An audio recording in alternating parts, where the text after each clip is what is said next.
Hi hello friends, super കൺമണി സീരിയലിൻ്റെ ഒരു നല്ലൊരു പ്രൊമോ വിശേഷങ്ങളിലേക്ക് എല്ലാ കൂട്ടുകാർക്കും സ്വാഗതം. അങ്ങനെ കൃഷ്ണനെ ജാമത്തിലിറക്കുക കേട്ടോ ചെയ്യുന്നത് ഭാഗ്യശ്രീ. അതോടുകൂടി തന്നെ ബലരാമൻ പറയുന്നുണ്ട്, കൃഷ്ണനെ പുറത്തിറക്കിയത് ഞങ്ങളാണെന്നുള്ളത് കൺമണി ആരോടും പറയരുത് കേട്ടോ, അത് കൃഷി അറിയണ്ട, അറിഞ്ഞാൽ അവൻ ദേഷ്യം കൊള്ളും എന്ന് പറയുന്നു കേട്ടോ.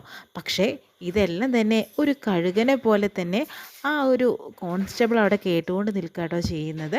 അതിനുശേഷം തന്നെ അയാൾ വന്നിട്ട് കൃഷ്ണനോട് പറയുന്നുണ്ട്, തനിക്ക് ജാമ്യം കിട്ടി, പക്ഷേ ഈ ജാമ്യം നേടിത്തന്നത് ആരാ നിനക്കറിയൂ എന്ന് ചോദിക്കുന്നുണ്ട്.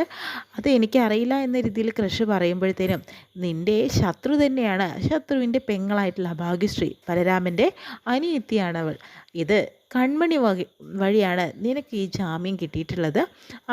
അവർ നിനക്ക് തന്നിട്ടുള്ളൊരു ഔദാര്യമാണ് ഇപ്പോൾ നിൻ്റെ ഈ ജീവിതം പുറത്തേക്ക് പോകുന്നത്. ഇതെല്ലാം തന്നെ നിൻ്റെ കൺമണി കാരണം തന്നെയാണ് സംഭവിച്ചത്.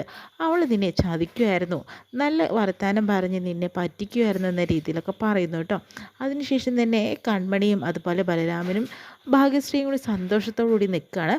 കാരണം ക്രിസ് എന്തായാലും പുറത്തിറങ്ങിയല്ലോ, ഇനി കൂടുതലൊന്നും ആലോചിക്കാനില്ല എന്ന രീതിയിൽ ആ സമയത്ത് തന്നെ ദേഷ്യം കൊണ്ട് തന്നെ കൃഷ് പുറത്തേക്ക് ഇറങ്ങി വരുന്നു.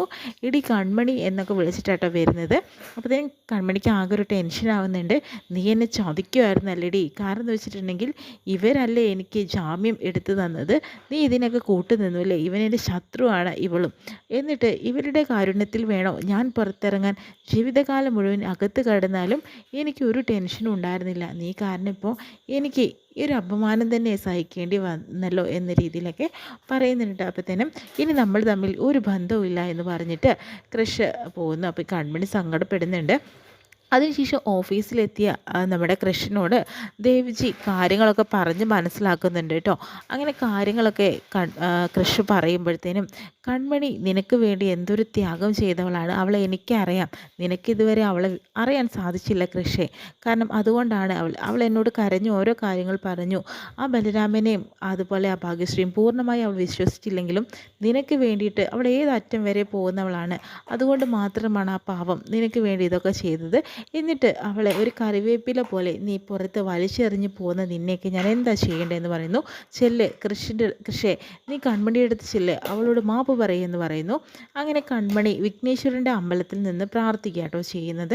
എന്ന് ഭഗവാനോട് പറയുന്നുണ്ട്, ഇത്രയും നാൾ ചെയ്തൊക്കെ ശരി, കാരണം ഇനി എനിക്ക് വയ്യ, എന്തായാലും ക്രിസാറിന് പുറത്തിറക്കാൻ സാധിച്ചു, ഇനി ക്രിസാറും ഞാൻ തമ്മിൽ യാതൊരു ബന്ധവുമില്ല, ക്രിസാറിൻ്റെ ജീവിതത്തിൽ ഒരിക്കലും ആ സൗണ്ട് പോലും എനിക്ക് കേൾക്കാൻ പറ്റാതെ ആവട്ടെ എന്ന രീതിയിലൊക്കെ കൺമണി പ്രാർത്ഥിക്കുക.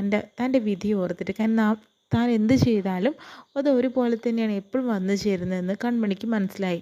അപ്പോഴത്തേനും കൃഷ് അങ്ങോട്ട് വരുന്നു കേട്ടോ. കൺമണി എന്ന് പറഞ്ഞ് കുറ്റബോധത്തോടു കൂടി വരുന്ന കൃഷ് അന്വേഷണം തന്നെ, കൺമണിയോ അതാരാ എന്ന രീതിയിലൊക്കെ പറയുന്നുണ്ട്.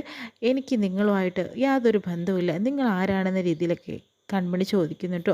കുറ്റബോധം കൊണ്ട് തല താഴ്ത്തി നിൽക്കാട്ടോ കൃഷ്. ഇത്രയും കാണിച്ചുകൊണ്ടാണ് വിശേഷം കഴിയുന്ന നാളെ എപ്പിസോഡ് വിശേഷമായിട്ട് നമുക്ക് വീണ്ടും കാണാം.